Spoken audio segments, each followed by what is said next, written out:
The first footprint didn't bother me. It was the fact that there wasn't a single one leading away. I remember kneeling just outside my tent, staring at the damp ground while my brain desperately tried to force what I was seeing into something that made sense. Couldn't. Boot prints came out of every direction. From the creek, from the pines, from the narrow game trails disappearing into the undergrowth. Every trail ended within a few feet of our tent. Not one continued past it. Not one turned around. Not one led back into the forest. It was as if dozens of people had walked toward us during the night, and none of them had ever left. Behind me, the tent zipper rasped open. "You already making breakfast?" Kalen's voice was still thick with sleep. I didn't answer. A second later, I heard him crawl out onto the cold ground. "What are you?" His words stopped. For several seconds, all I heard was the creek trickling somewhere behind us. Then he whispered, "Those weren't here yesterday." "No." "You sure?" I looked at him. "If they were, we would have pitched the tent on top of them." He slowly turned in a full circle. The clearing wasn't large, maybe 30 feet across. The morning sun filtered through the pine branches in long golden beams, making the prints stand out even more against the dark soil. Some were deep, some were barely visible, some crossed over others. Whoever made them hadn't all arrived at the same time. It looked like people had been coming to our tent throughout the entire night. Neither of us had heard voices. Not one. Kalen crouched beside a print near the fire ring. "These are hiking boots." "I know. They're fresh." "I know." He looked up. "So where are the ones leaving?" I wish I'd had an answer. Instead, I kept counting. 1 trail, 2, 5, 8. The farther my eyes traveled, the worse it became. I thought there were only a handful of tracks. There weren't. Every gap between the trees seemed to hold another narrow line of footprints heading toward us. They didn't spread across the clearing randomly. Each trail had a destination. Our tent. My stomach tightened. "I don't like this." Kalen gave a dry laugh. I was about to say the same thing. Neither of us moved. For the first time since we'd started camping together, leaving without an explanation actually sounded like the smart option. Then Kalen pointed toward the creek. "Let's follow one." "You serious?" "If somebody walked here." He pointed at the prints again. "They had to come from somewhere." He was right. At least I thought he was. We grabbed the bear spray hanging inside the tent. Not because we expected to use it, because it was the only thing either of us had that made us feel even slightly prepared. Leaving everything else behind, we followed the clearest trail. The prints cut straight toward the creek. The ground was soft from rain 2 days earlier. Each impression was perfect. Sharp edges, deep heel, distinct tread, fresh enough that the soil hadn't begun to crumble. Whoever made them couldn't have been far ahead. That thought stayed with me the entire walk. We crossed the creek on a fallen log. The footprints continued, up a gentle slope, around a cluster of moss-covered rocks, through a patch of wet earth. Then they stopped. Not gradually, not where the ground changed. Stopped. The final print sat alone in the mud. Beyond it stretched nearly 20 feet of soft earth. No leaves, no exposed roots, no rocks, nothing someone could have stepped onto. Just untouched mud. Kalen stepped beside the last footprint. His boot sank almost an inch. He looked back at me. I left one. I stared at the fresh impression he'd just made. It was impossible to miss. If someone walked past here, he didn't finish. He didn't have to. There should have been another footprint. There wasn't. We searched for almost 15 minutes. Widening circles, broken branches, scuff marks, anything, nothing.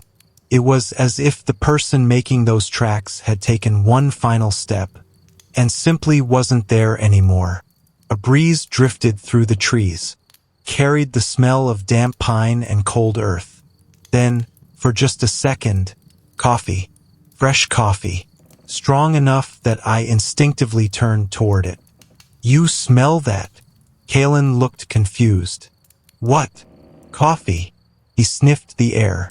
His expression changed immediately. "I thought you packed ours." "I did." We stood perfectly still. The smell disappeared as quickly as it had arrived. No smoke. No voices. No campsite. Nothing. Kalen forced a laugh. "Maybe somebody's camping nearby." "Then why haven't we heard them?" Neither of us answered. The forest answered for us. Nothing. No birds. No squirrels rustling through leaves. No distant conversation. Just silence. It wasn't frightening yet. Just wrong. We walked back toward camp much faster than we'd left it. Our tent was exactly where we'd left it. The footprints hadn't changed. But something else caught my eye. The fire ring. I frowned. "Do you remember doing that?" Kalen looked over. "Doing what?" "The ash. Yesterday evening, after dinner, we'd stirred the fire until it was completely cold before turning in.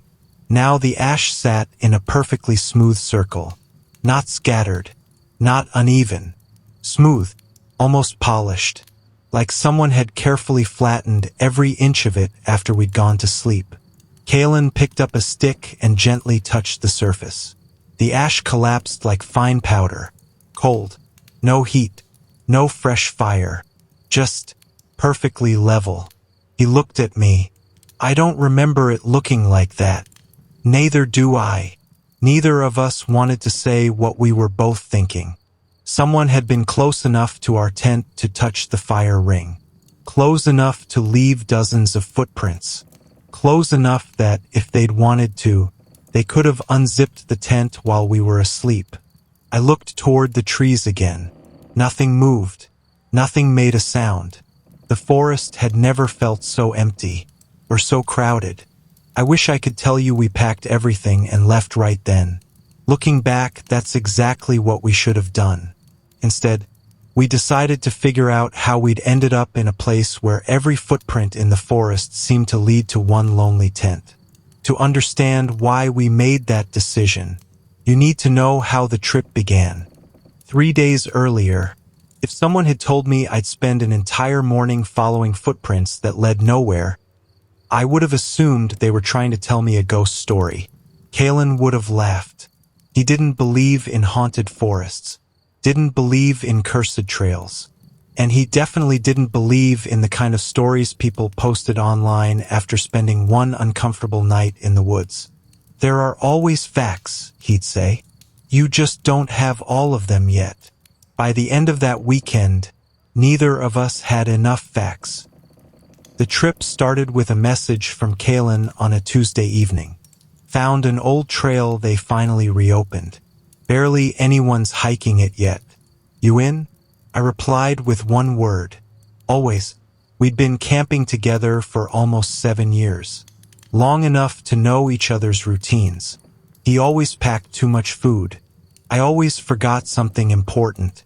He carried maps even though we both had GPS. I carried an extra flashlight because electronics fail. It worked. We balanced each other out. The drive to the trailhead took a little over 2 hours. Most of the conversation was exactly what you'd expect.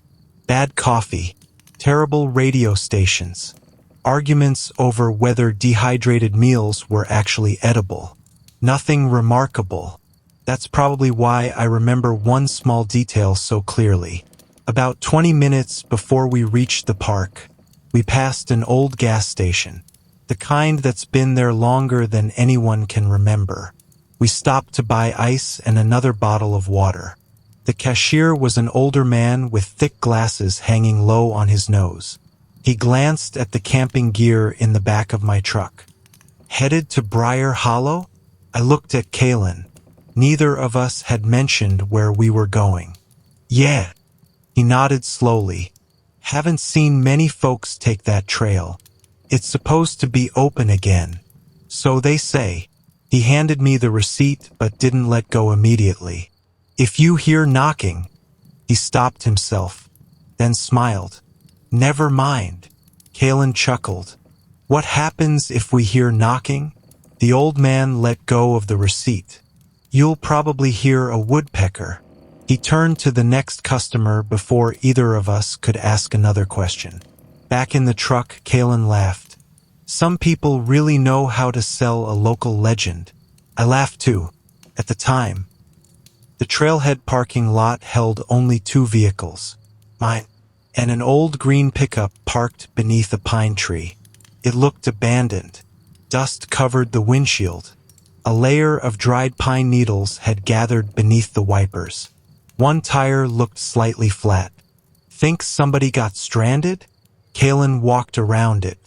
No. He pointed toward the dirt beneath the driver's door. Fresh footprints. Just one set, leading toward the trail. None coming back.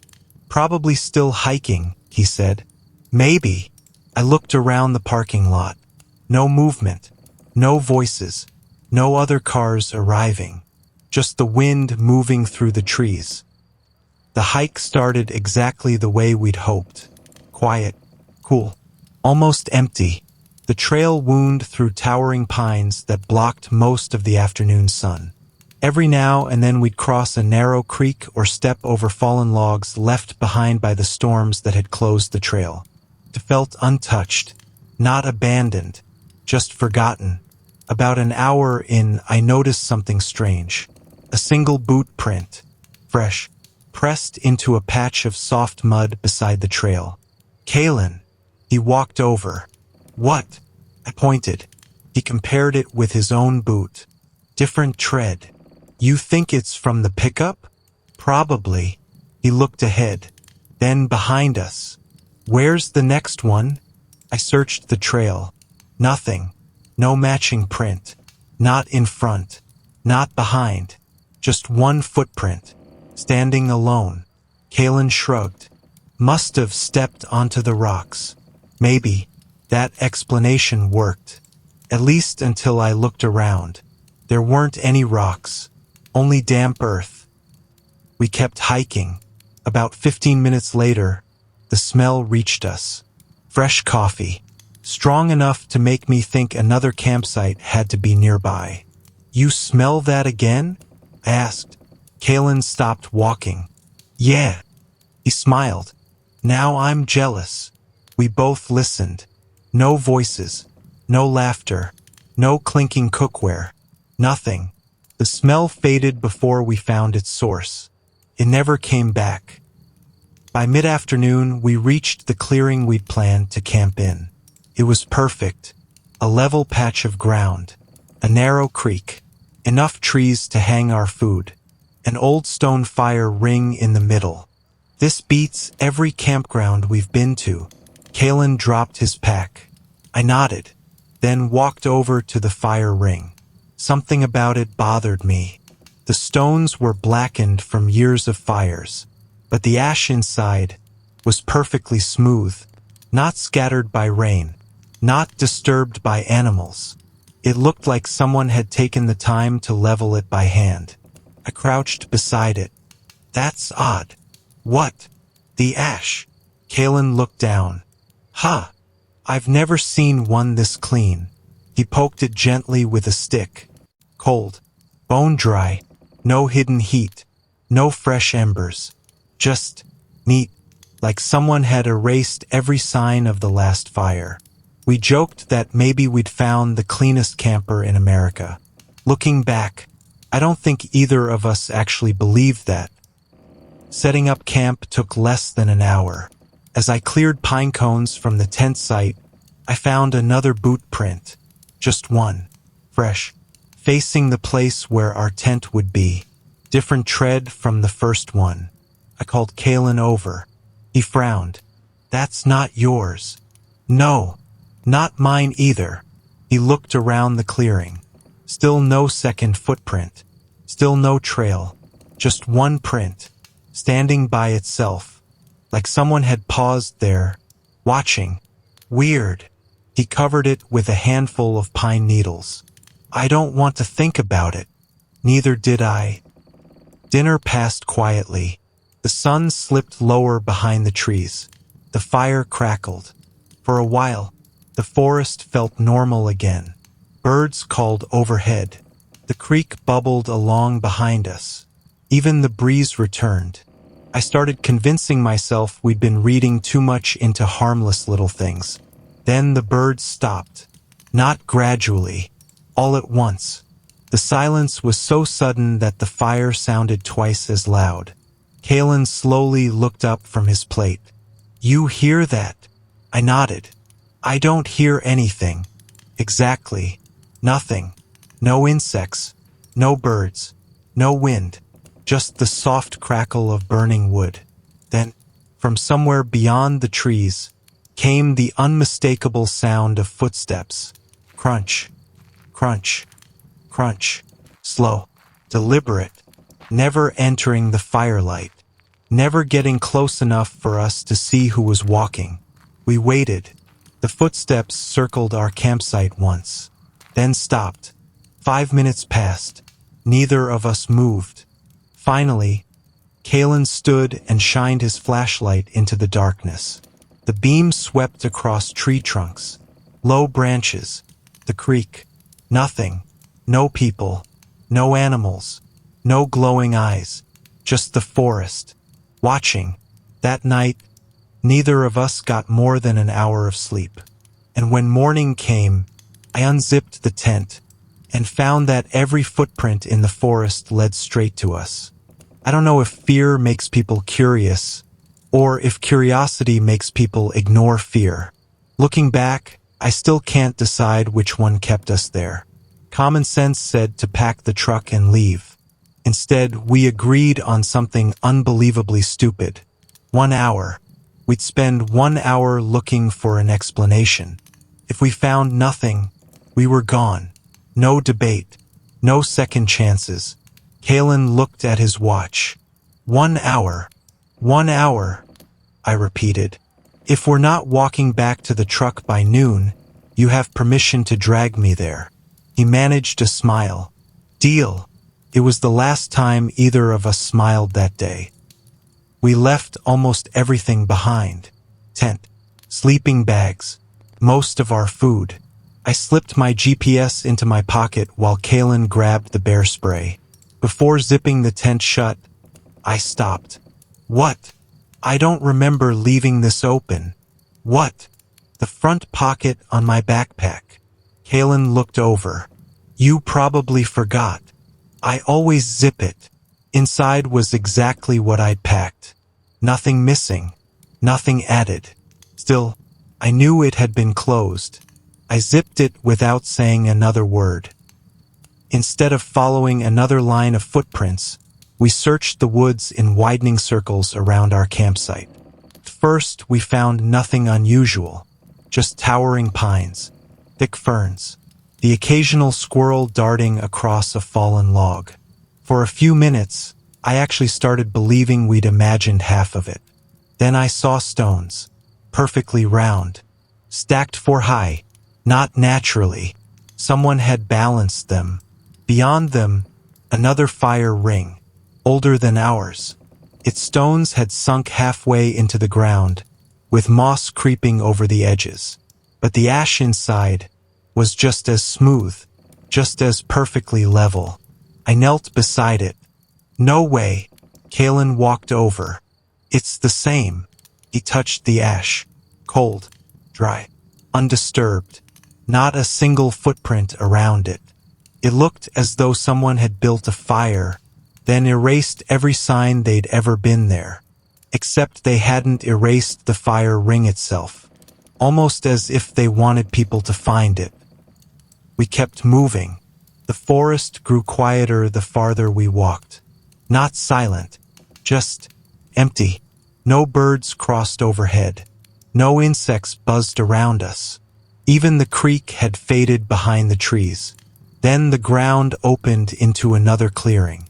Neither of us spoke. It wasn't one campsite. It was several. 5 flat tent pads arranged in a rough circle. 5 fire rings. An old wooden bench collapsing under moss. A rusted cooking grate leaning against a tree. No tents. No gear. No people. It looked like a campground that had simply been forgotten. Kalen unfolded the map. This isn't here. I looked. He was right. According to the map, we were standing in solid forest. No campsite. No clearing. Nothing. My GPS wasn't any better. The blinking marker showed us surrounded by trees, not standing in the middle of an open space. How does that happen? I asked. It doesn't. Then I noticed the ground. First, I thought it was covered in old leaves. It wasn't. Footprints. Hundreds of them. Some fresh. Some old enough to have softened around the edges. They covered every campsite, every fire ring, every path between them. I slowly followed one trail with my eyes, came out of the trees, crossed the clearing, stopped beside one of the tent pads. No return trail. Another did the same. Then another. Then another. Every single line of footprints ended inside the campground. Not one left it. I felt my mouth go dry. Kalen. He wasn't looking at the footprints anymore. He was staring uphill, at a large gray boulder rising above the clearing. I'm going up. Before I could answer, he started climbing. The rock wasn't very high, maybe 15 feet, but it sat above the treeline just enough to give a view of the surrounding forest. Halfway up, Kalen stopped. He didn't move. He didn't say anything. I climbed after him. What is it? He didn't answer. He simply pointed. At first, I didn't understand what I was looking at. The forest stretched for miles. Pine after pine after pine. Then my eyes adjusted. The trails, faint, almost invisible from the ground. Game paths, old hiking paths, natural openings between the trees. From above, they all curved, not randomly. They bent toward one place, our campsite. I counted 6 separate paths, then 8, then more. None continued beyond the clearing where we pitched our tent. They all ended there, like streams flowing into a lake. I swallowed. I didn't notice that yesterday. You couldn't have. Kalen's voice had gone almost flat. You have to be up here. I kept staring. It wasn't just the footprints. The forest itself seemed to guide people there. Every easy route, every natural opening, every worn path led toward that one lonely clearing. Then Kalen quietly asked, "Do you see a single trail leading away?" I searched, one by one. North, east, south, west. Nothing. I wanted to argue, to say we were seeing patterns that weren't really there. But I couldn't, because I was looking straight at them. A sharp crack echoed somewhere below. Not a branch breaking, with striking wood. Both of us jumped. Another knock answered from deeper in the trees. Then another, farther away. 3 knocks. 3 different directions. The same rhythm. Kalen looked at me. They're talking to each other. I wanted to say it was a woodpecker, but woodpeckers don't answer one another from 3 different directions with perfect timing. Another knock. Closer this time. Then silence. We're leaving, I said. No argument. We climbed down from the boulder much faster than we'd gone up. As we crossed the abandoned campground, something caught my eye. Our footprints, the ones we'd made walking in. I counted them automatically, then stopped. There were more. Not many. 3. 3 fresh boot prints stood among ours. Same direction. Same spacing. As if someone had quietly walked behind us while we were crossing the clearing. I knelt immediately. The edges were sharp. Fresh. Very fresh. Kalen saw them. His face drained of color. We would have heard someone. I know. We would have seen them. I know. Neither of us looked into the trees. We didn't want to, because for the first time since arriving, it no longer felt like we were investigating a mystery. It felt like the mystery had started following us. And somewhere beyond the pines, a single knock echoed again, closer than before. We didn't run. Not at first. Running in the woods is how people get hurt. You miss a route, twist an ankle, panic takes over. So we walked as fast as we could without taking our eyes off the trail. Neither of us spoke. There wasn't anything left to say. The knocks had stopped. That should have made me feel better. Instead, it felt like whoever had been making them no longer needed to. The abandoned campground disappeared behind us. For nearly 20 minutes, the hike back was painfully normal. Too normal. No footsteps, no voices, no movement, just the steady crunch of our boots on the trail. I started thinking maybe we'd finally left whatever that place was behind. Then Kalen stopped so suddenly I nearly walked into him. What? He pointed toward the ground. Our footprints. The ones we'd made less than half an hour earlier. They were still there, but another set had appeared beside them. Fresh, deep, walking in the same direction we were. Not behind us, beside us, for 6 steps. Then they turned off the trail and disappeared into the trees. Neither of us had heard anyone. We reached our campsite a few minutes later. Everything looked exactly the same, until it didn't. My pack. Kalen dropped his voice to almost a whisper. It had moved, only a foot or two, not enough to notice from a distance. Enough that we both knew. I left it beside that rock. He was right. I remembered because we joked about the rock looking like a turtle. Now the backpack sat in front of it. I looked at mine, still where I'd left it, or so I thought. I picked it up. Felt different. I unzipped the main compartment. Nothing was missing. My sleeping bag, cook kit, first aid pouch. Everything was there. Then I noticed the flashlight. I'd packed it horizontally across the top. Now it stood upright, balanced perfectly in the center of the pack. No way it had shifted into that position on its own. Someone had opened my backpack, touched everything, then closed it again. Without taking a single item, a cold wave ran through me. They wanted us to know. Kalen didn't answer. He was staring at the fire ring. 3 pieces of split wood rested neatly across the stones. Parallel, perfectly spaced. We hadn't left them that way. Someone had. It wasn't an invitation. Felt like a message. We were here. Pack it. That was all I said. Neither of us folded the tent. We tore it down, stuffed it into its sack however it fit. Cooking gear rattled together. Tent stakes disappeared into random pockets. I didn't care. I just wanted out. Halfway through packing, I realized something. The forest was making noise again. Birds, wind, the creek. Everything had returned. For one hopeful second, I thought it was over. Then, knock, close, much closer than before. A second knock answered. Behind us. Then another. Off to the right. 3 directions. 3 people. Or at least, that's what it sounded like. Kalen grabbed his pack. We're done. I didn't argue. The hike back felt twice as long. Every shadow between the trees looked like someone standing still. Twice I swung my flashlight toward movement. Twice I found nothing. About a mile from the trailhead, I caught something out of the corner of my eye. A figure, standing between 2 pines, too far away to make out details. Dark clothes, motionless. I stopped walking. Kalen. He turned. What? I pointed. The trees were empty. What did you see?